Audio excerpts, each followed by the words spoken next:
Ma mère a montré la porte du doigt pendant que mon fils de 3 jours dormait contre ma poitrine. Eh bien, ce soir, c'est le mieux. Ta sœur a besoin de cette maison. Elle l'a dit comme on lit une liste de courses, puis elle a baissé les yeux sur le bébé et a ajouté presque doucement. Oh, ne fais pas d'histoire, les bébés ne se souviennent pas du froid. C'est cette partie qui m'était restée. La douceur de sa voix la porte derrière elle et mon nouveau-né, respirant sous une couverture pendant que sa grand-mère faisait de la place pour quelqu'un d'autre. Je m'appelle Dileya Mercer, j'avais 34 ans. J'ai resserré la couverture, pris le sac à langer et posé la clé de la maison sur le comptoir. Je n'ai pas discuté, je suis simplement sortie. Au matin, ma mère me suppliait de revenir. Je lui ai donné 5 mots, puis son téléphone a heurté le sol. Avant de vous y ramener, posez-vous une question. Si la femme qui vous a élevé vous avait montré la porte 3 jours après votre accouchement, auriez-vous discuté ou seriez-vous parti? Auriez-vous rendu la clé ou l'auriez-vous jetée? Gardez votre réponse. Vous en aurez besoin car ces 5 mots n'ont pas commencé par une dispute. Ils ont commencé par une maison et un père qui m'a appris comment on possède vraiment quelque chose. La lumière de la cuisine dans cette maison avait la couleur d'un thé léger et elle donnait à tout le monde un air fatigué. Je me tenais dessous à 9 heures du soir avec mon fils sur ma poitrine, une main à plat sur son dos, le sentant respirer. 3 jours. Sa respiration était la chose la plus bruyante dans la pièce, ce petit flottement humide. Et j'avais déjà appris que je pouvais la sentir dans mon sternum si je le tenais assez près. Ma mère est entrée pour un verre d'eau et nous a regardé comme on regarde une tache qu'on se promet toujours de nettoyer. Il a été debout la moitié de la nuit, a-t-elle dit. Toute la maison était fatiguée, dit Leia. Il n'a que 3 jours, maman. Ça, je l'entends. Je me suis surprise à faire ce que j'avais fait toute ma vie. Je me suis excusée. Pas pour quelque chose que j'avais fait, mais pour le son de mon propre bébé existant dans l'air qu'elle respirait. Il va se calmer, ai-je dit. Je vais l'emmener à l'arrière. Elle a ouvert le robinet, elle a bu son eau, elle a posé le verre dans l'évier et est sortie. Et en 3 jours, elle ne l'avait pas tenu une seule fois, pas une seule fois mis un doigt dans son poing. Elle nous avait contournés tous les deux comme des meubles légèrement poussés dans le passage. Je me suis dit qu'elle était staromodna. Je me suis dit beaucoup de choses dans cette maison. Dans cette maison, je me suis excusée pour la respiration de mon propre bébé. À Ellisford, où le sifflet de l'usine coupe encore la vallée à midi par pure habitude, et où les premiers bancs de l'église Saint-Bridge sont attribués en fonction de qui était votre grand-mère, une fille laissée sur le trottoir n'est pas une affaire privée. C'est le journal de 23 heures avant que le sifflet ne retentisse. Je le savais comme on connaît la météo. J'avais grandi sur cette colline. Je savais qui regardait et je savais que dans une ville comme la mienne, une maison n'est pas seulement une maison, c'est un verdict sur une famille, enregistré publiquement. Je l'avais vu arriver à d'autres familles de derrière mon bureau. Un nom est retiré d'un acte de propriété, un autre nom y est ajouté. Et le dimanche, la colline a décidé qui a perdu la maison et qui l'a prise et quel genre de personne vous devez être pour avoir fini de votre côté de cette ligne. J'avais tamponné une centaine de ces transactions d'une main. Sûr, il ne m'était jamais venu à l'esprit que je deviendrais l'une d'entre elles, ce qui était drôle compte tenu de ce que je faisais dans la vie. Je traitais les clôtures de transactions immobilières, les titres de propriété et les séquestres. 40 heures par semaine, je m'assurais que lorsqu'une maison changeait de main, le bon nom finissait sur le papier et les mauvais noms en étaient retirés. Je lisais les actes de propriété comme d'autres lisent la page des sports. Ma mère pensait que c'était indigne d'être mentionné. « Tu tapes toujours les affaires des autres », m'a-t-elle demandé une fois devant Ashley dans la même cuisine. « Quelqu'un doit bien s'assurer que le bon nom est sur le papier, maman. »« Mignon », a-t-elle dit d'un ton sec. Ashley a conclu un contrat d'250 000 cette année. Al a levé le journal d'un pouce comme il le faisait chaque fois que la température dans une pièce montait. Mon beau-père avait le don d'être présent dans une maison sans jamais être dans la pièce. Il n'a pas levé les yeux. Il ne le faisait jamais. J'ai laissé passer parce que laisser passer était le loyer que je payais pour m'asseoir à cette table. Mon père aurait dit quelque chose. Mon père disait « Le papier n'oublie pas ». Au fond du couloir dans la petite chambre, ma grand-mère attendait ses pilules. Josie avait 87 ans et elle perdait pied. Un peu plus chaque mois comme une marée qui se retire si lentement qu'on ne le remarque que lorsqu'on lève les yeux et que l'eau a disparu. J'ai mis ces pilules du soir dans le bouchon du flacon, 2 blanches et une jaune, et je les ai mises dans sa paume une par une pour qu'elle ne les laisse pas tomber. Puis j'ai pris la brosse et je l'ai passée dans ses cheveux qui étaient encore épais. La seule chose d'elle-même sur laquelle elle vous laissait vous affairer. « Raymond est déjà rentré de l'usine », m'a-t-elle demandé en regardant la fenêtre sombre. « Il est en retard. » Mon père était mort depuis 2 ans et demi. Je ne l'ai pas dit. On ne présente pas tout l'océan d'un coup à une personne qui perd pied. « Il est en route, mamie », ai-je dit. « Tu sais comment il est. » Elle a laissé cela. S'installer, puis sa main s'est levée et a trouvé la mienne, celle qui tenait la brosse, et sa prise, elle s'est soudainement devenue ferme, et ses yeux se sont éclaircis comme ils le faisaient, parfois comme un nuage glissant devant le soleil. « C'est toi qui restes, n'est-ce pas ?» a-t-elle dit. « C'est moi qui reste, mamie. » Elle m'a tapoté la main et s'est à nouveau absentée de retour à la fenêtre, de retour à l'attente d'un homme qui ne venait pas. J'ai fini ses cheveux. J'ai éteint la lampe. Dans cette chambre du fond avec les cartons des affaires de mon père empilés dans le garage et son fauteuil vide dans le salon, ce petit espace chaleureux avec ma grand-mère était le dernier endroit au monde qui ressemblait encore à lui. J'aurais dû aller me coucher. Au lieu de ça, je suis revenue dans le couloir pour un verre d'eau et c'est là que je les ai vus. Ma mère et un homme nommé Grant étaient assis à la table de la salle à manger avec une pile de papiers entre eux. Grant avait un stylo à la main. Ma mère avait ses lunettes de lecture sur le nez. Et à la seconde où j'ai tourné le coin, Grant a fermé le dossier. Doucement, rapidement, comme on ferme un ordinateur portable quand quelqu'un arrive derrière vous. Des affaires de Grant Dileya, a dit ma mère. Je traite ça pour vivre maman. Personne n'a répondu. Grant m'a souri avec beaucoup de dents. Ma mère a enlevé ses lunettes et la conversation était terminée. Comme les conversations se terminaient toujours au moment où je m'approchais du milieu de l'une d'elles. Je suis allée me coucher, mais je suis restée allongée longtemps parce que le dossier était toujours sur la table. Je pouvais le voir dans mon esprit posé là dans le noir. Un dossier en manille avec un stylo posé dessus comme quelque chose qui attend.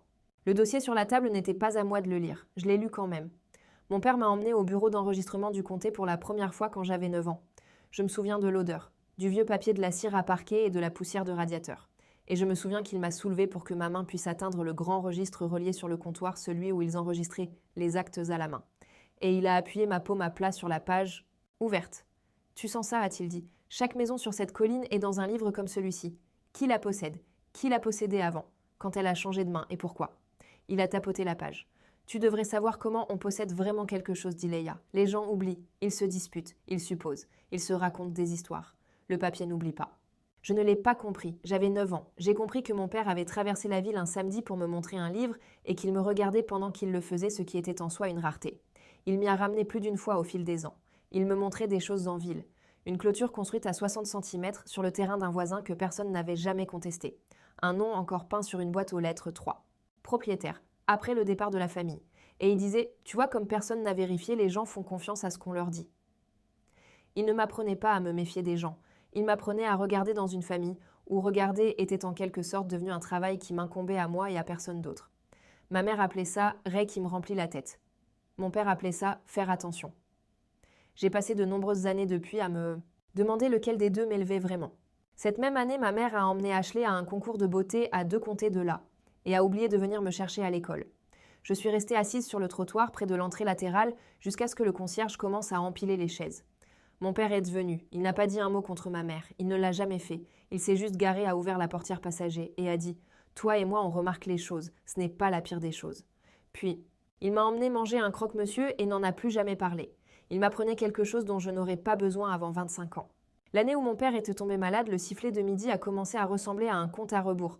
C'était rapide. C'est la partie à laquelle personne ne vous prépare. C'était un grand homme solide comme une poutre. Et puis un automne, il était mince gris et fatigué d'une manière que le sommeil ne réparait pas. Il avait 64 ans. Dans les dernières semaines, quand la maison s'est remplie du silence particulier des gens qui attendent, il m'a appelé pour m'asseoir près du lit et il a pris ma main dans les siennes. Elles étaient vraiment froides à ce moment-là, toujours froides. Et il a dit la chose que je porte depuis. « Veille sur ta grand-mère D. C'est la seule dont personne d'autre ne s'occupera. »« Je le ferai, papa. »« Je sais que tu le feras, a-t-il dit comme si c'était déjà réglé, comme s'il avait vérifié.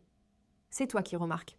Dans ces dernières semaines, il gardait un bloc-notes jaune sur la table de chevet et certains jours sa main était trop faible pour tenir le stylo, et d'autres jours non. Une fois, alors qu'il s'était assoupi, je l'ai pris pour le déplacer, et ce n'était pas une liste de choses qu'il voulait. C'était des noms. Le mien, celui de Josie, l'adresse de la maison écrite en toutes lettres, comme on l'écrirait sur une enveloppe encore et encore de cette écriture. Tremblante en majuscules comme un homme vérifiant son calcul par rapport à un nombre qu'il connaissait déjà par cœur. Je pensais qu'il se raccrochait simplement aux formes des choses qui comptaient encore pendant que tout le reste lui échappait.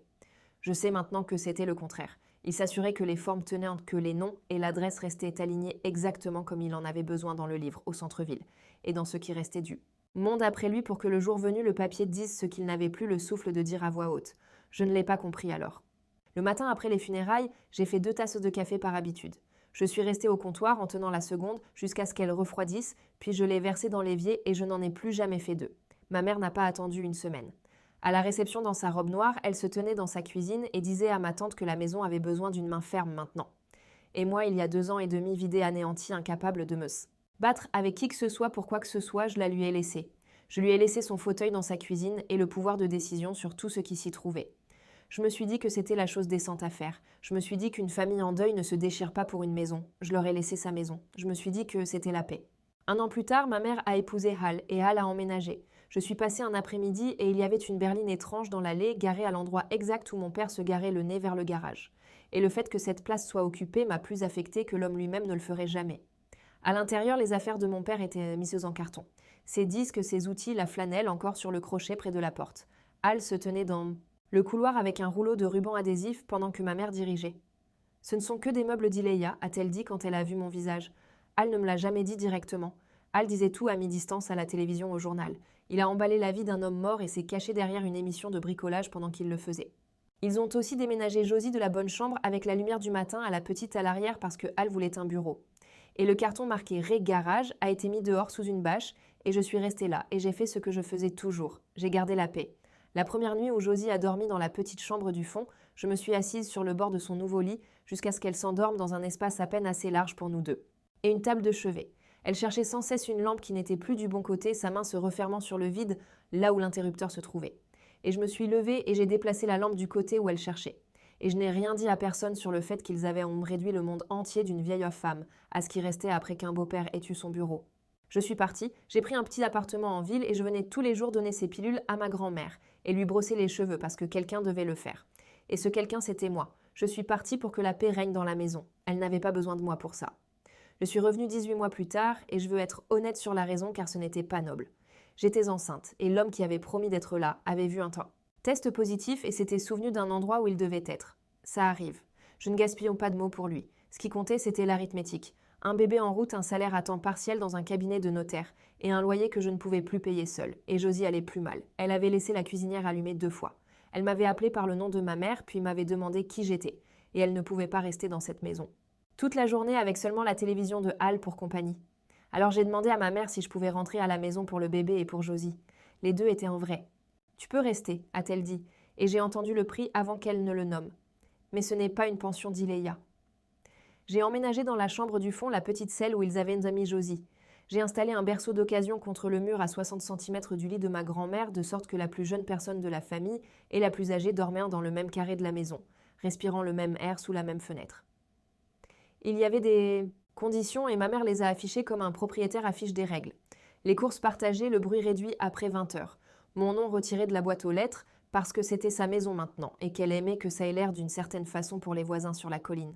J'ai accepté chaque ligne. Chaque matin, je mettais les pilules de Josie dans le bouchon du flacon et lui peignais les cheveux et chaque soir, je le refaisais. Et dans les heures intermédiaires, je faisais grandir une personne entière avec un salaire qui ne suffisait pas dans la plus petite chambre d'une maison que je laissais le monde entier croire appartenir à ma mère. J'étais très douée pour accepter. J'avais eu toute une vie de pratique et cela avait toujours semblé la chose la moins chère, plus facile de plier, que de se battre, plus facile de porter, que de discuter de qui devrait le faire. C'est le piège de la paix cependant. La facture est invisible jusqu'au matin où quelqu'un vous la présente 3 jours après avoir accouché, sous la forme d'une main pointant vers une porte. Les 2 personnes que la maison voulait voir partir partageaient entre une petite chambre. Grant est entré en scène ce printemps-là et il est entré rayonnant. Il était le fiancé d'Ashley. Il était conseiller financier, il portait une montre qui coûtait plus cher que ma voiture et vous serrez la main une demi-seconde de trop fixant vos yeux comme s'il lisait quelque chose à l'arrière de votre crâne. Ma mère s'illuminait en sa présence. Il l'appelait par son prénom lui. Demandait son avis et lui disait qu'elle avait le sens des affaires, ce que personne ne lui avait jamais dit. Et elle buvait ses paroles comme de l'eau en août. Je l'ai observé la travailler au corps un dimanche autour du rôti. « Une maison comme celle-ci », dit-il en désignant avec sa fourchette les murs que mon grand-père avait construits. « Simplement la payer qui prend de la valeur sans rien faire. C'est de l'argent qui dort, Diane. Une maison comme celle-ci. Devrait travailler pour la famille. » « Travailler pour la famille », répéta ma mère une semaine plus tard comme si elle y avait pensé elle-même. Ashley assistait à tout cela, bague lumineuse à la main. Pas une lueur de doute en elle. Elle ne complotait pas. C'est ce que je veux que vous compreniez à propos de ma sœur avant que tout ne soit fini. Elle était juste enfin heureuse au centre de l'attention de quelqu'un et elle ne pouvait pas imaginer qu'un homme qui la regardait ainsi regardait au-delà d'elle vers les murs. Il m'a testé exactement une fois, m'a coincé près de l'évier après ce même dîner du dimanche en séchant un verre qu'il n'avait pas lavé et a demandé d'une manière amicale et désinvolte ce qu'une assistante notariale faisait réellement toute la journée. Alors je lui ai dit. J'ai vu ses yeux faire un petit calcul pendant que je parlais comme un homme compte les sorties dans une pièce, et quand j'ai eu fini, il a souri de toutes ses dents et a dit « Ça doit être sympa, un travail stable, rien de trop compliqué. » Et il a posé le verre et s'est retourné charmer ma mère. Il avait décidé que j'étais un meuble comme tout le monde dans cette maison l'avait décidé des années auparavant. Je l'ai laissé le décider. Les gens sous-estiment toujours la personne silencieuse dans la pièce. Et mon père avait passé toute sa vie à être sous-estimé exprès. Debout à cet évier, je commençais enfin à comprendre pourquoi il les avait laissés faire. Il n'épousait pas ma sœur, il épousait une adresse. J'ai trouvé la brochure en nettoyant. Elle était sur la table de la salle à manger sous un catalogue brillante, une photo d'un bâtiment en briques avec une pelouse manucurée. Le mot communauté dans une police douce, le genre d'endroit avec un nom qui essaie trop de ressembler à un complexe hôtelier et non à la dernière adresse de votre vie. J'ai déplacé le catalogue et sous la brochure, il y avait un formulaire. Un formulaire d'admission est tapé en haut. Dans le champ marqué résident se trouvait le nom de ma grand-mère Joséphine Mercer, déjà entrée, déjà décidée. Ma mère est entrée derrière moi. C'est un endroit merveilleux, dit Léa, a-t-elle dit sans même baisser la voix. Elle y serait mieux soignée. Honnêtement, elle ne verra pas la différence. Mes mains sont devenues froides autour du papier. Je n'ai rien dit. J'ai reposé la brochure exactement là où elle était. J'ai fait une chose avant de m'en éloigner. J'ai sorti mon téléphone de la poche de mon tablier et j'ai tout photographié. La brochure, le formulaire d'admission, le nom de ma grand-mère tapé sur la ligne marquée « Résident » parce que j'avais passé assez d'années autour de documents pour savoir qu'une chose que vous pouvez prouver vaut 10 choses que vous ne pouvez que vous souvenir.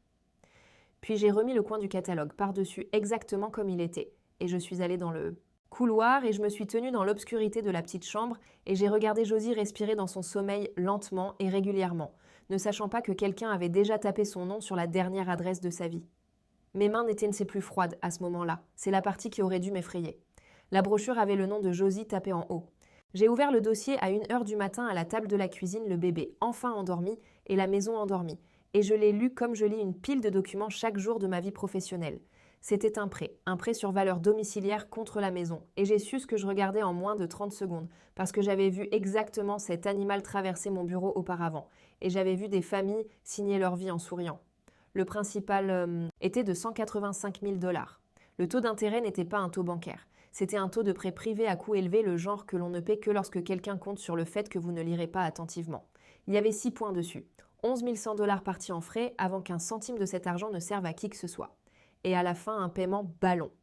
Un énorme paiement dû en une seule fois, dimensionné de telle sorte que la seule façon de le faire serait de vendre la maison ou de la perdre. Ce n'était pas un financement, c'était un mécanisme pour prendre une maison payée aux personnes qui y vivaient et appeler cela une faveur en sortant. Ce n'est pas un prêt, pensais-je, c'est un compte à rebours avec une maison attachée. Et sur la ligne de signature, l'emprunteur, la personne qui donnait la maison en gage, la personne qui la promettait en garantie, la personne qui signerait en tant que propriétaire, était ma mère.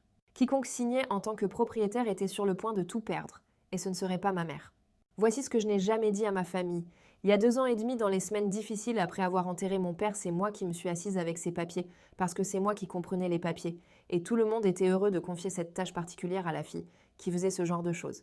Et dans cette pile sous l'assurance et les comptes de service humain public, j'ai trouvé quelque chose que ma mère n'a jamais vu qu'elle n'a jamais regardé parce que le deuil lui donnait envie de la maison et la paperasse lui donnait envie que je m'en occupe.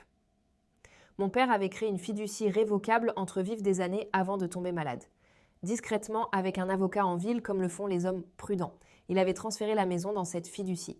Et à l'intérieur de la fiducie, il avait nommé une personne comme bénéficiaire et fiduciaire successeur. Une seule personne, moi. J'ai compris exactement ce que cela signifiait parce que c'était mon travail de le comprendre. La maison n'avait jamais fait partie de la succession qui revenait à ma mère en tant que veuve. Elle avait déjà quitté son nom des années plus tôt pour entrer dans la fiducie. À sa mort en tant que fiduciaire successeur, j'avais à la fois l'autorité et le droit de faire la dernière étape, et je l'ai fait seule au comptoir de ce bureau d'enregistrement où il m'avait soulevé pour la première fois pour toucher le registre. J'ai signé l'acte de fiducie. J'ai mis la maison à mon nom d'Ileia Mercer, enregistré, tamponné, inscrit dans le livre daté de l'automne où il était mort. Puis je n'ai rien dit à personne. J'ai laissé ma mère croire qu'elle l'avait hérité. Je l'ai laissé épouser Al dedans, emballer les affaires de mon père dedans et déplacer ma grand-mère à l'arrière. Et je n'ai rien dit pendant 2 ans et demi parce que dire quelque chose signifiait une guerre. Et j'étais si fatiguée d'être en guerre avec des gens qui étaient censés m'aimer que j'ai choisi le silence à la place. Je l'ai appelée la paix aussi. La maison n'a jamais été à elle pour la donner. Elle était à moi depuis 2 ans et demi. Le papier n'oublie pas. Il s'en était assuré pour moi. Otis Vance a ouvert sa porte avant que je finisse de frapper car Otis était le plus vieil ami de mon père et il m'attendait toute ma vie sans savoir quel soir je viendrais. Il avait été greffier au comté pendant 30 ans avant de prendre sa retraite. Et il m'a fait asseoir à sa table de cuisine et il a versé du café que ni l'un ni l'autre n'avons bu. Et quand je lui ai dit ce qu'il y avait dans le dossier, il a hoché la tête lentement comme un homme regardant une tempête. Qu'il avait prévu il y a longtemps, enfin arrivé sur la crête. Ton père a vu le vent tourner il y a des années. a dit Otis. Les gens pensaient m'enqueurer était facile. Il n'était pas facile, il était patient. Il a tourné sa tasse d'un quart de tour sur la table. J'étais l'un de ses témoins quand il a créé cette fiducie. Il savait exactement ce que ta mère ferait avec les mains libres et il savait qui finirait par emporter le poids. Alors il s'est assuré que le poids vienne avec les clés. Puis il a dit la chose que je garde sur une étagère dans ma poitrine. Ton père a gardé la clé de rechange sous la même brique pendant 40 ans, a dit Otis. Il ne fermait pas la porte aux gens d'Iléa. Il décidait simplement à qui il faisait confiance. Il m'a regardé un instant de plus. Il t'a laissé plus que la maison, tu sais. Il t'a laissé ses raisons. Il m'a dit qu'il t'avait écrit une lettre pour quand tu en aurais besoin. L'as-tu déjà lue? Je ne l'avais pas fait. Elle était venue avec les papiers de la fiducie, une enveloppe scellée avec mon nom dessus de sa main carrée, et je l'avais transportée d'appartement en appartement sans jamais l'ouvrir parce que l'ouvrir me semblait entendre sa voix, et je ne pouvais pas me permettre d'entendre sa voix et de garder la paix. Alors je l'avais gardée scellée. Otis m'a accompagnée à ma voiture quand je suis partie. À la porte, il m'a arrêtée. Avec une main sur mon bras, il m'a dit la seule chose sur ce jour au bureau d'enregistrement que je n'avais jamais su. La main de ton père tremblait quand il a signé la maison dans cette fiducie, a-t-il dit. Pas de nervosité de la maladie déjà des mois avant qu'il n'en parle à âme qui vive. Il l'a signé quand même à caler son poignet avec son autre main et a réussi à maintenir le stylo immobile assez longtemps pour le faire parce qu'il n'allait pas laisser au hasard quel nom le livre porterait après son départ. Otis a lâché mon bras et a regardé la rue sombre. Il savait, a dit Otis. Il savait avant nous tous qu'il manquait de temps et il a passé une partie du peu qu'il lui restait à s'assurer de toi. Il y avait une lettre. Je la portais scellée depuis 2 ans et demi. J'ai commencé à observer Grant comme j'observe un dossier qui ne me semble pas correct. C'est une compétence spécifique que je possède car à force de traiter des dossiers, on développe un flair pour les affaires qui m'en sont marres qui mentent. Grant était trop lisse. La carte de visite qu'il distribuait portait le nom d'un cabinet de conseil. Et quand j'ai appelé le numéro pendant ma pause déjeuner, je suis tombée sur une boîte vocale générique sans nom d'entreprise, juste une voix robotique qui lisait les chiffres. Ces histoires ne se refermaient en tête jamais tout à fait. Et un dimanche, quand Ashley a mentionné un client, il a dit un nom puis l'a retiré un peu trop vite. « Qui est ces Marisol ?» ai-je demandé d'un ton léger en passant les pommes de terre. « Personne, une ancienne cliente », a-t-il répondu trop vite. Puis il a de nouveau souri de toutes ses dents et Ashley a dit « Grant s'occupe de clients dans tout l'État, fier de lui. » Et Grant l'a laissé faire. J'ai noté le nom ce soir-là. Marisol, je n'ai rien dit d'autre. Après ce dimanche, j'ai commencé à tenir ma propre page comme mon père avait tenu la sienne. Le cabinet de conseil sur sa carte qui menait à une boîte vocale sans nom. Les 2 villes différentes d'où il prétendait venir 2 dimanches de suite, sans remarquer que je me souvenais de la première. La montre, la poignée de main, la façon dont il ne laissait jamais une histoire se terminer. Si on posait une seule vraie question au milieu, rien de tout cela n'était une preuve en soi. Mais je lis des dossiers pour vivre et je sais exactement à quoi cela ressemble quand les détails d'un dossier refusent de concorder. Les siens ne le faisaient jamais. Les gens qui n'ont rien à cacher ne répondent pas si vite. Hélène Portman était l'avocate spécialisée en succession avec qui j'avais commencé à parler discrètement. Et grâce à elle et au registre public que je savais déjà comment consulter, j'ai trouvé le 2e dossier. C'était une affaire dans un autre état de la même forme que celle-ci. Un propriétaire âgé, un prêt douteux, une maison qui s'est volatilisée en frais. Sauf que l'homme dans ce dossier ne s'appelait pas Grant Pierce. Le nom était différent. La qualification de conseiller dont il se vantait n'existait dans le registre d'aucun des 2 États. J'ai vérifié les 2. Et il y avait eu une femme avant Ashley fiancée à lui qui avait cosigné quelque chose qu'elle ne comprenait pas et qui en était sortie sans la maison de sa mère. Le nom sur le 2e dossier n'était pas Grant Pierce. Hélène m'a aidé à tirer le reste au grand jour. Une plainte civile dans cet autre État vieille de 3 ans, les pages devenues molles. À cause d'un scanner de tribunal, un procès concernant un prêt sur valeur domiciliaire qui avait dépouillé la maison d'une femme âgée jusqu'à un avis de saisie. Le conseiller nommé y partageait la date de naissance de Grant et portait un nom de famille différent. Je l'ai imprimé. J'ai imprimé la recherche de registre qui montrait que la qualification dont il se vantait n'avait jamais existé dans cet État ni dans le nôtre. J'ai imprimé le fil qui liait le nom. Marisol a un prêt cosigné et a une maison qui n'existait tout simplement plus. Et j'ai glissé tout cela dans un dossier à moi. Et quand ma mère est passée derrière moi à la table de la cuisine, je ne l'ai pas fermé rapidement. Car pour la première fois dans cette maison, ce n'était pas moi qui avais quelque chose à cacher. Il avait déjà fait ça. Il l'avait fait à quelqu'un qui lui faisait confiance aussi. Ashley essayait des robes de mariée le jour où j'ai failli tout lui dire. Elle est sortie de la cabine d'essayage dans la 3e selle en dentelle et elle s'est tournée pour se voir dans le miroir à 3 faces. Et elle était si heureuse que pendant une seconde, j'ai oublié tout ce que je portais. Je me suis assise sur le petit banc de velours et j'ai essayé de trouver le bord de la situation. « Le connais-tu vraiment bien, H ?» ai-je dit. « Son travail d'où ?»« Il vient. » Son visage a changé. « Tu as toujours été jalouse de moi, a-t-elle dit. Même pas en colère juste certaine, comme on est certain que le soleil se lève. » Depuis que nous sommes enfants, tu ne supportes pas quand quelque chose est à moi. Ce n'est pas. C'est la première personne qui m'a choisi en premier, dit Léa. Elle s'est retournée vers le miroir. Elle n'avait aucune idée de ce qu'elle venait de dire. Elle n'avait aucune idée qu'être choisie en premier par un homme comme Grant était la chose la plus dangereuse qui lui soit jamais arrivée ou qu'elle venait de me raconter toute l'histoire de notre enfance, à toutes les deux en une phrase. J'ai regardé ma sœur rayonnante en dentelle blanche et j'ai compris que si je disais la mauvaise chose maintenant, je la perdrais avant de pouvoir la sauver et Grant obtiendrait toujours tout. Alors j'ai avalé mes mots. Pas encore. Pas ici. J'aurais pu lui tendre le dossier là sous le miroir à 3 faces de la boutique de mariage et voir la lumière s'éteindre complètement en elle. J'ai imaginé toute la scène dans ma tête, les pages douces, son visage se figeant, un mariage qui s'effondre dans une pièce remplie de mères d'autres personnes, épinglant les ourlets d'autres personnes. Et j'ai compris en étant là que si je le faisais maintenant, si je le faisais mal, elle le choisirait. Elle appellerait cela de la jalousie, exactement comme elle venait de le faire, et elle l'épouserait par dépit. Et Grant s'en irait avec tout tandis que ma sœur ne garderait que le souvenir de moi, essayant de ruiner le plus beau jour de sa vie. Alors j'ai fermé la bouche. Il y a un bon endroit dans le monde pour une vérité comme celle que je portais, et une boutique de mariage pleine de dentelles blanches n'en est pas un. Elle était si sûre d'être enfin l'élu. Cette nuit-là, j'ai fait le calcul sur la seule partie de tout ça qui ne pouvait pas attendre, et c'était la pire partie, et ça concernait Josie. J'ai sorti mon carnet de soins, le cahier, où j'avais noté par date et heure chaque dose, chaque matin confus, chaque bonne et mauvaise heure, pendant 18 mois parce que c'est ce qu'on fait quand on est celui qui reste. Et je l'ai posé à côté de ce que je savais du prêt et de la brochure, et la forme de toute l'affaire s'est enfin révélée. Ma grand-mère ne pouvait consentir à rien. Elle ne pouvait pas accepter de vendre une maison, de signer un formulaire ou de quitter sa propre chambre. Elle ne pouvait pas consentir à une commande d'épicerie. Et le plan sur cette table de salle à manger nécessitait qu'elle soit partie déplacée dans ce bâtiment en briques, au nom à la police douce, ou nécessitait la fiction qu'elle y avait consentie avant la clôture du prêt, et que la maison se mette au travail. Comme de l'argent paresseux. Ce qu'ils ont tapé en haut de ce formulaire d'admission n'était pas de la paperasse. C'était de l'abus financier envers une personne âgée avec une belle pelouse. J'ai appelé son médecin le lendemain matin et j'ai programmé une évaluation de capacité. J'ai appelé son médecin depuis le parking de la pharmacie avec le carnet de soins ouvert sur le siège passager à côté de moi. 18 mois de ma propre écriture, chaque dose et chaque heure. Elle ne pouvait pas nommer l'année où nous étions. Je lui ai lu 3 des entrées. Puis je lui ai posé une question simple, si une femme dans cet état pouvait comprendre un document, accepter de vendre une maison, mettre son propre nom sur une chose qui déciderait où elle passerait le reste de sa vie. Il n'a pas hésité une seconde. Aucune chance, a-t-il dit, et je lui ai demandé de mettre une date sur son calendrier et de mettre cette réponse dans le dossier où personne ne pourrait jamais prétendre le contraire. La personne la plus faible de cette maison était celle qu'ils avaient déjà effacée.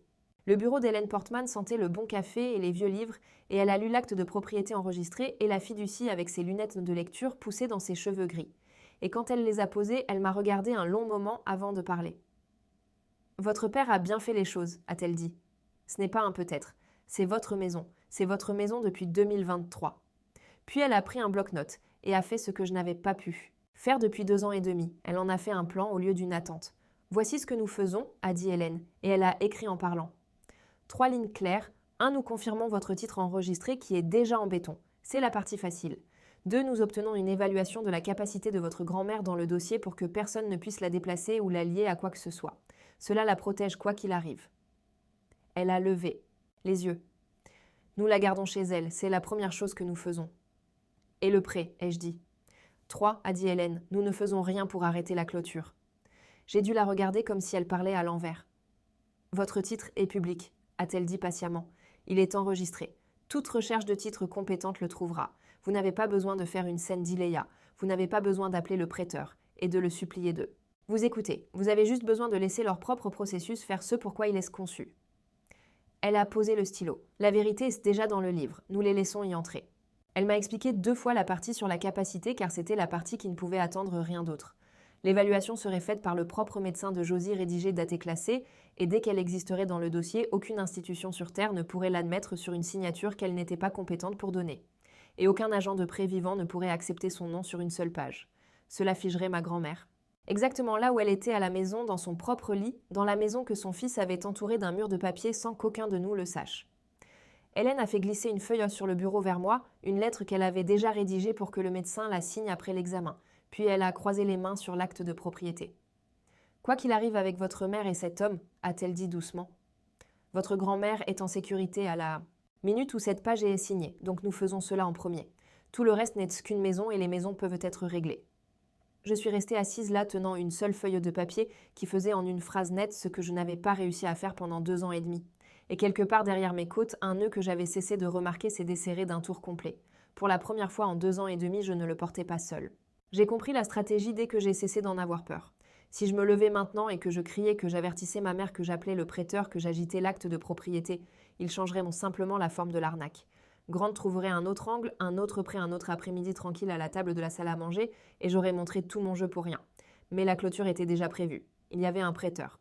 Privé avec un taux bloqué pour 72 heures, qui expirait ce matin-là même, le genre d'entreprise qui saute la vérification complète du titre au début pour garantir le blocage et effectue la recherche à froid à la table de clôture à la place. J'avais tamponné leur clôture d'un précipité pendant des années. Cette recherche de titre était une bombe avec une minuterie déjà en marche, au beau milieu de leur plan. Et aucun d'eux ne pouvait la voir parce qu'aucun d'eux n'avait jamais lu un acte de propriété de sa vie. Je n'avais pas besoin d'arrêter la clôture, j'avais besoin de la laisser se produire devant tout le monde. J'ai entouré la date sur le calendrier de la cuisine au stylo et j'ai gardé le silence et j'ai continué à donner ces pilules à ma grand-mère. Le piège qu'ils ont construit pour la maison était sur le point de se refermer sur eux. Je vais m'arrêter ici et vous demander quelque chose car c'est la partie où j'ai dû décider. Et je n'ai jamais été sûre d'avoir bien décidé. Je savais que j'avais l'acte de propriété dans un tiroir et la vérité dans ma poitrine. Et j'aurais pu y mettre fin cette semaine-là avec une seule phrase à cette table de salle à manger. Au lieu de cela, j'ai choisi de me taire et de les laisser aller jusqu'à une pièce pleine de témoins. Alors dites-moi, l'auriez-vous dit plus tôt ? Et auriez-vous épargné à tout le monde la matinée qui s'annonçait ? Ou l'auriez-vous laissé se conclure devant tout le monde comme je l'ai fait ? Et si mon père avait raison que le papier survit aux gens, tapez ce mot dans les commentaires. Papier. Parce que cette section de commentaires se souviendra de ces 5 mots mieux que ma mère ne l'a fait.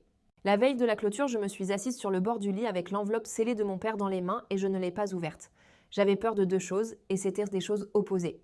J'avais peur que ces mots me rendent faible, qu'ils disent quelque chose qui me donne envie de tout pardonner et de maintenir la paix une fois de plus. Et j'avais peur qu'ils me rendent dur d'une manière que je ne pourrais pas reprendre. Alors je l'ai tenu et je l'ai retourné et le rabat était resté scellé. Josie s'est agitée dans son lit. Sa main est sortie de sous la couverture et a trouvé l'enveloppe dans la mienne, ses doigts reposant sur le papier et ses yeux se sont ouverts clairs. « Il t'a écrit », a-t-elle dit aussi simple qu'une cloche d'église. « Raymond t'a écrit. » Puis elle s'est repartie. De retour en dessous, de retour à la marée qui se retire. J'ai mis l'enveloppe dans la poche de mon manteau toujours scellée. Certaines choses que vous portez scellées jusqu'à la nuit où vous êtes enfin prêt. Le bébé était chaud et lourd contre ma poitrine et la porte derrière ma mère était ouverte et l'air de février entrait autour d'elle comme quelque chose avec un appétit. Ils étaient tous à la table de la salle à manger quand je suis remontée dans le couloir. Ma mère Grant, ma sœur, le dossier ouvert entre eux, le mariage dans 2 semaines. Ashley et Grant devaient emménager dans la maison juste après. Tout était prévu. Et ma mère s'est levée, elle a regardé mon fils 3 jours endormi au creux de mon bras, puis elle a levé la main et a montré la porte. « Eh bien, ce soir, c'est le mieux. Ta sœur a besoin de cette maison. » Je n'ai pas discuté, mais cette fois, je veux que vous sachiez ce que je savais en étant là. Je savais quel nom était dans le livre. Je savais que la clôture était le matin. Je savais que la femme qui me mettait dans le froid me mettait dehors d'une maison qu'elle ne possédait pas, ne pouvait pas vendre, et était sur le point de perdre de la manière la plus publique que cette ville verrait de toute l'année. J'avais eu l'intention de laisser ce matin arriver de lui-même, de laisser leur propre clôture, rencontrer la vérité en portant mon fils dans l'obscurité pour y arriver. Cette partie, c'est elle qui l'a choisie, pas moi. Elle a de nouveau regardé le bébé et sa voix s'est adoucie. Et cette douceur était la chose que j'entendrais le reste de ma vie. Oh, ne fais pas d'histoire. Les bébés ne se souviennent pas du froid. Il y avait un paquet sur la table derrière elle, fermé mais pas rangé. Et je connaissais la première feuille comme on connaît sa propre rue dans le noir. Le prêt, la clôture prévue pour le matin, les quelques dernières signatures, attendant un lever de soleil dont aucun. 2 ne savaient qu'il était déjà réservé. Grant était assis avec son bras drapé sur le dossier de la chaise d'Ashley à l'aise, un homme à 2 semaines d'un mariage et à une matinée d'un jour de paix. Ma sœur ne levait pas les yeux pour rencontrer les miens. Et ma mère se tenait dans l'espace étroit entre moi et ce paquet. Et elle a baissé les yeux sur mon fils 3 jours endormi sans aucun poids, au creux de mon bras. Et je l'ai vu décider là dans sa propre cuisine. Qu'un nouveau-né était une chose plus petite qu'un calendrier. Elle a montré la porte d'une maison qui était déjà la mienne. « Laisse la clé d'Iléa », a-t-elle dit. Elle a tendu la main pour la prendre et de l'autre main, elle a pressé un billet plié dans la mienne. De l'argent pour un motel comme on donne un pourboire à quelqu'un pour un petit service. Al était assis à 1 mètre de là et n'a pas levé les yeux du journal. Il a tourné une page. C'était sa seule contribution à la nuit où sa femme a mis un nouveau-né dans le noir. Il a tourné une page. J'ai posé la clé de la maison sur le comptoir où elle pouvait la voir. J'ai posé l'argent à plat à côté déplié pour qu'il n'y ait pas d'erreur sur le fait que je l'avais laissé. Puis j'ai ajusté la couverture autour de mon fils, j'ai pris le sac à langer et je suis sortie et la porte s'est fermée derrière moi avec un petit son final, celui d'une maison qui décide de quelque chose. Je me suis arrêtée une fois en sortant à l'entrée du couloir arrière où je pouvais juste voir la fente de lumière sous la porte de ma grand-mère. Elle dormait derrière. Elle ne savait pas que je partais et elle ne savait pas que quelqu'un avait eu l'intention de l'envoyer dans un bâtiment en briques avec un nom à la police douce sur une pelouse. Je ne l'ai pas réveillée pour le lui dire. J'ai fait à l'obscurité la promesse que je reviendrai pour elle avant même que la promesse ne se soit complètement formée. Et puis j'ai porté mon fils devant mon beau-père qui a tourné une autre page de son journal et je suis sortie par la porte d'entrée que ma mère tenait encore ouverte pour moi comme une courtoisie. Ils ont pris une clé pour une maison qu'ils ne possédaient mince pas. La lumière du Porsche d'Otis était allumée à 2 heures du matin parce que la lumière du Porsche d'Otis était toujours allumée. Il a ouvert la porte avant que j'atteigne le haut de l'escalier et n'a posé aucune question. Il a pris le sac allongé de mon épaule. Il a chauffé un biberon sur sa cuisinière pendant que je me tenais dans sa cuisine avec le bébé. Et il me l'a tendu sans un mot. Et mon fils l'a pris, s'est calmé et a dormi au chaud en sécurité. Le froid n'était déjà plus qu'une histoire dont il ne se souviendrait jamais. Otis était déjà couché. La cuisine est devenue silencieuse autour de moi à l'exception du tic-tac d'un radiateur et du petit son humide de la respiration de mon fils dans son panier. Le son même pour lequel je m'étais excusée dans une autre cuisine 4 heures et une vie entière plus tôt.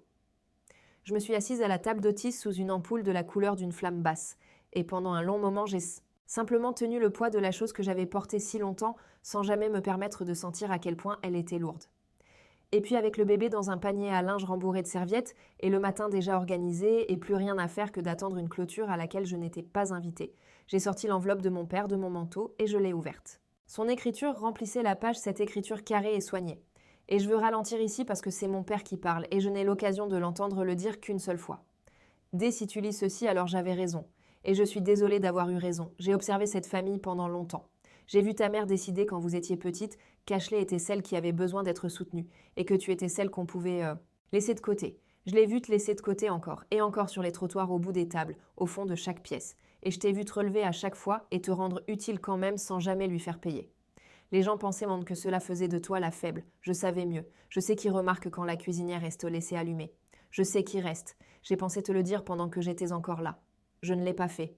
Et c'est ma seule vraie lâcheté parce que je savais que si je le mettais entre tes mains, tu essaierais de le rendre.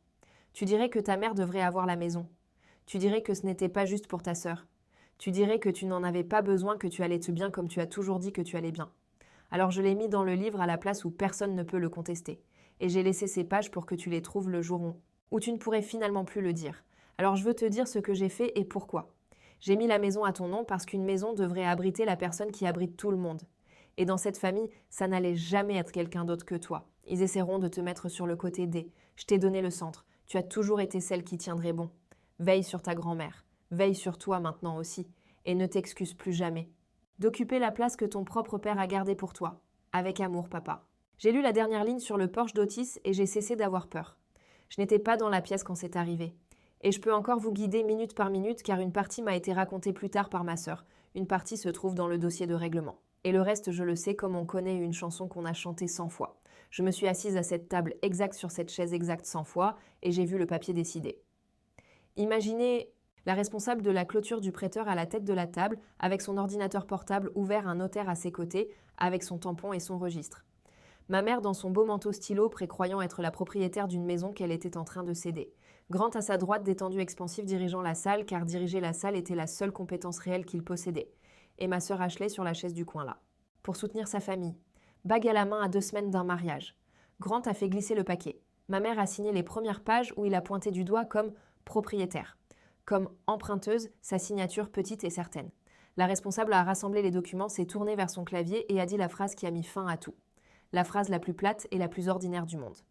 Juste une vérification de titre de routine, a dit Ma. La responsable, ça ne prendra qu'1 minute. Et elle a tapé l'adresse de la maison de mon père et l'écran a cessé d'être vide. Grant a mené cette table comme il avait sûrement mené toutes les tables avant elle. Il a fait glisser le paquet, a tourné aux pages marquées, a posé le stylo en pointant la ligne de signature comme le fait un homme qui veut que votre nom sur quelque chose ressemble à une formalité plutôt qu'à une décision. Ma mère a signé exactement là où il a pointé. Elle n'a pas lu un mot. Pourquoi l'aurait-elle fait ? On lui avait dit ce que c'était par un homme avec une belle montre et une voix chaleureuse. Et lire le papier en dessous n'avait jamais été son travail de toute sa vie. Cela avait toujours à chaque fois été le mien. Ça ne prendra qu'1 minute, a-t-elle dit. Ça n'a pas pris 1 minute. La responsable a lu l'écran 2 fois. Puis elle a levé les yeux et la température de la pièce a changé et elle a parlé avec précaution comme on parle quand on vient de trouver un corps dans la paperasse. Le propriétaire ? Enregistré n'était mentionné sur aucun de ces documents, a-t-elle dit. La personne titulaire ici, la seule propriétaire de ce bien, c'est une Dileya Mercer. C'est une erreur, a dit Grant. C'est un ancien enregistrement. Il y a une erreur dans votre système. La responsable ne s'est pas précipitée. Elle a tourné l'ordinateur portable pour que le notaire puisse voir et elle a lu clairement. L'acte a été enregistré en 2023. Il est détenu par Dileya Mercer individuellement. La maison n'appartient pas à l'emprunteuse pour être mise en gage. L'acte est au nom de quelqu'un d'autre depuis 2023. Elle a regardé ma mère.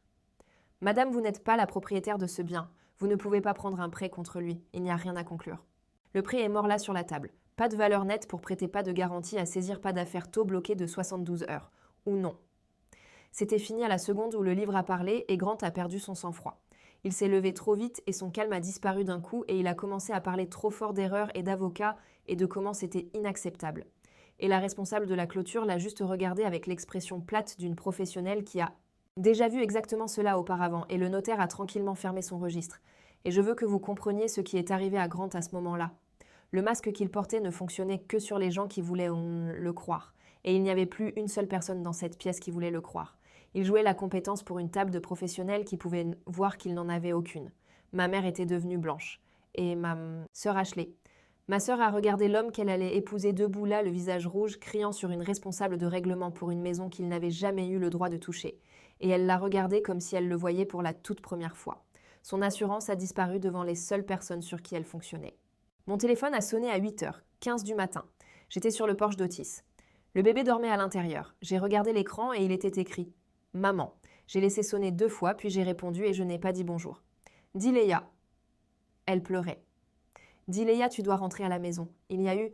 Quelque chose ne va pas avec les papiers. La banque, ils disent « S'il te plaît, rentre à la maison. Viens parler à la banque. Tu sais comment régler ces choses. »« S'il te plaît, rentre à la maison. » Je ne l'ai pas appelée maman. Dans ma tête, elle n'était pas maman à ce moment-là. Elle était Diane Mercer-Frey qui avait signé en tant que propriétaire d'une maison qu'elle ne possédait pas et qui avait envoyé son petit-fils dans l'obscurité de février pour faire de la place à un escroc. Je l'ai laissé s'essouffler. « Rentre à la maison d'Ileya, s'il te plaît. » Papa me l'a laissé. Silence. Puis un son éto. Descendu le long de la ligne. Un cliquetis dur et plat. Du plastique sur du carrelage. Le téléphone a heurté le sol avant que je raccroche. Le sol a reçu son téléphone avant que j'aie fini la phrase. Je n'ai pas eu de ses nouvelles pendant un certain temps après ça. Et dans l'espace où elle se trouvait, la vérité que j'avais gardée scellée pendant 2 ans et demi a finalement fait son travail. Et elle n'a pas eu besoin de mes mains pour le faire. Le prêteur, une fois que son propre agent avait signalé le titre, a rapporté la fausse déclaration car c'est ce que font les prêteurs lorsqu'un emprunteur essaie de mettre en gage une maison qu'il ne possède pas. Une agence de réglementation de l'État a commencé à examiner la qualification de conseiller que Grant avait imprimée sur sa carte, celle qui n'existait pas. La femme du deuxième dossier a refait surface et Marasol s'est avéré être un nom qui reliait 2 de ses autres vies et cela a cessé d'être ma suspicion privée pour devenir une piste de papier, avec plus d'une signature dessus. La vallée a fait ce que les vallées font. L'histoire a remonté la colline et le long des banques plus vite que n'importe quel sifflet. Et ma sœur a enlevé la bague. Elle l'a fait sur le parking de la salle de réception, j'ai appris plus tard, où ils étaient allés se disputer pour un acompte, qui n'allait jamais acheter un mariage. Maintenant, elle lui a posé une question, le même genre de question que j'avais posée à une table du dimanche des mois auparavant, le genre qui ne survit pas au contact avec la vérité. Et elle l'a vu ne pas répondre assez vite. 2 semaines d'invitation sont allées à la poubelle, la robe est retournée sur son cintre. Et ma sœur, qui avait passé toute sa vie certaine d'être celle qui était choisie en premier, a appris sur un parking exactement ce qu'il en coûte, d'être choisie par la mauvaise personne pour la mauvaise raison. C'était la première chose qu'elle et moi avions vraiment en commun. Je n'ai appelé personne, je n'ai rien déposé contre ma propre mère. Je n'ai pas eu à le faire. J'ai juste arrêté de me tenir devant la vérité avec mon corps comme je le faisais depuis l'automne où mon père est mort. Si vous vous êtes déjà tu pour maintenir une paix qui n'était paisible que pour les personnes qui vous faisaient non du mal, alors vous savez déjà ce que j'ai appris ce matin-là. Et j'aimerais entendre votre histoire. Laissez-la dans les commentaires et abonnez-vous si vous voulez rester pour voir ce qu'une personne devient après avoir enfin mis son propre nom sur sa propre vie car c'est le reste. C'est à cela que la maison a toujours servi. Je ne l'ai pas ruinée. J'ai juste arrêté de garder son secret pour lui. Le karma n'a pas eu besoin de mes mains. Il n'a eu besoin que de la vérité découverte. La lumière dans la chambre du fond est restée allumée. Et c'est la première chose que je veux que vous sachiez sur la fin de cette histoire. Ma grand-mère n'a jamais eu à la quitter. L'évaluation de capacité a été enregistrée exactement comme Hélène l'avait dit, et elle a construit un mur autour de Josie qu'aucune brochure à la police douce ne pourrait jamais franchir. Personne ne l'a déplacé nulle part. L'acte de propriété protégeait la maison et la maison l'ATA. Protéger ce qui est tout ce que mon père essayait d'enseigner à une fillette de 9 ans, la main sur un registre qu'une maison ne vaut que ce qu'elle protège. Un matin, quelques semaines plus tard, elle s'est réveillée lucide. Cela arrive de moins en moins, mais c'est arrivé ce matin-là. Elle était assise quand j'ai amené le bébé et elle a tendu les bras et j'ai mis mon fils dedans. Et elle l'a regardé, puis m'a regardé et elle nous a reconnus tous les deux. « C'est toi qui… » « Reste, a-t-elle dit. « Je sais, mamie, toi aussi. » Josie l'a tenue comme on tient quelque chose qu'on a décidé de ne pas laisser tomber. Je me suis tournée vers l'évier et j'ai laissé couler l'eau plus longtemps que nécessaire pour un verre. La seule page d'Hélène a fait exactement ce qu'elle avait promis. L'évaluation est allée dans son dossier, puis dans celui du comté, et elle a construit un mur autour de ma grand-mère qu'aucune brochure brillante ne pourrait jamais escalader. Personne ne pouvait la déplacer, personne ne pouvait la lier, personne ne pouvait taper son nom dans un formulaire d'admission et appeler ça des soins. Alors j'ai continué à faire ce que j'avais toujours fait. J'ai mis ces pilules dans le bouchon du flacon. Je lui ai peigné les cheveux. Sauf que maintenant, la main qui tenait l'acte de propriété de cette maison et la main qui tenait la brosse appartenaient à la même personne, ce qui était tout. Ce que mon père avait voulu depuis le premier samedi où il m'avait soulevée pour que j'appuie ma paume à plat contre une page d'un livre. La plus faible de cette maison n'a jamais eu à la quitter. Ashley est venue me voir un mois après le mariage qui n'a pas eu lieu, et elle est venue les mains vides et l'annulaire nu. Elle est assez restée longtemps sur le seuil de ma porte avant de trouver les mots. Et quand ils sont venus de travers. Rien de la douceur qu'elle avait apprise d'un homme doux, juste ma sœur ramenée à la fille, qui était autrefois certaine que le soleil se levait pour elle. Je ne savais pas, a-t-elle dit. Dis Leia, je te le jure. Je ne savais pas ce qu'il était et j'ai dit ce que je t'ai dit sur la jalousie. Elle s'est arrêtée. Elle a tendu la main vers le bébé au lieu de finir, et je l'ai laissé le prendre et elle a tenu son neveu, et a pleuré sans le jouer. Je veux être honnête que je ne lui ai pas tout rendu d'un coup. Ce n'est pas comme ça que ça marche. Et prétendre le contraire serait sa propre sorte de mensonge. Je ne fais pas ça parce que tu es désolée, lui ai-je dit. Je le fais parce qu'il l'aurait voulu. C'est différent. Et quand ma mère a finalement appelé parce qu'elle l'a fait finalement, et c'était une excuse entièrement construite d'explications, toutes les raisons pour lesquelles ce n'était pas vraiment sa faute, toutes les façons dont elle avait seulement essayé d'aider la famille, je n'ai pas crié et je n'ai pas pleuré, et je ne me suis pas laissée entraîner dans l'ancienne forme. Tu n'as pas le droit de t'expliquer pour revenir, ai-je dit. Et je le pensais comme une porte, pas comme une blessure. Ashley et moi nous sommes assises à la vieille table de la cuisine après ça, nous deux, dans un silence qui était différent de tout silence que cette maison avait connu auparavant. Pas encore chaleureux, pas réparé, mais à nous, et commencé. Nous n'avons pas tout réparé cet après-midi-là, ma sœur et moi.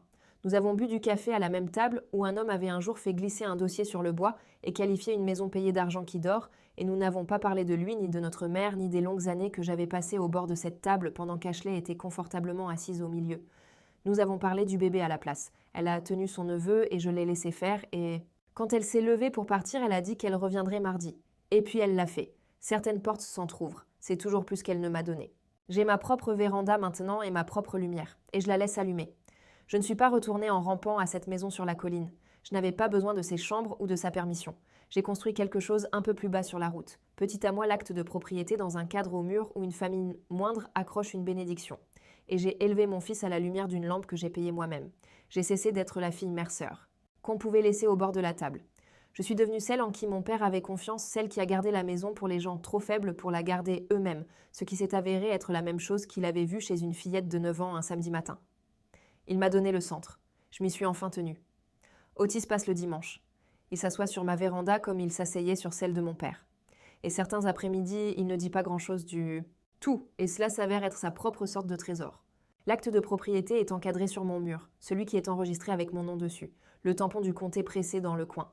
Pas parce que j'ai besoin de le regarder, mais parce que mon fils va grandir dans des pièces où le papier sur le mur dit la vérité sur qui les a gardés au chaud. Ma mère avait raison sur une chose à la fin. Elle l'a dit doucement comme une miséricorde dans une cuisine chaude avec une porte froide derrière elle. Les bébés ne se souviennent pas du froid. Mon fils ne se souviendra pas du février dans lequel elle l'a porté. Il ne se souviendra pas de la couverture, ni de la lumière du porche, ni du biberon réchauffé à 2 heures du matin par un homme qui aimait son arrière-grand-père. Il grandira au chaud et il ne se souviendra de rien de tout cela. Mais le comté s'en souvient, et moi aussi. Vous n'avez pas besoin que les gens qui vous ont mis sur le côté vous disent que vous appartenez au milieu. Vous mettez votre propre nom sur votre propre vie et vous le gardez là. Le papier n'oublie pas. Et après tout, vous ne devriez pas non plus. Les bébés ne se souviennent pas du froid.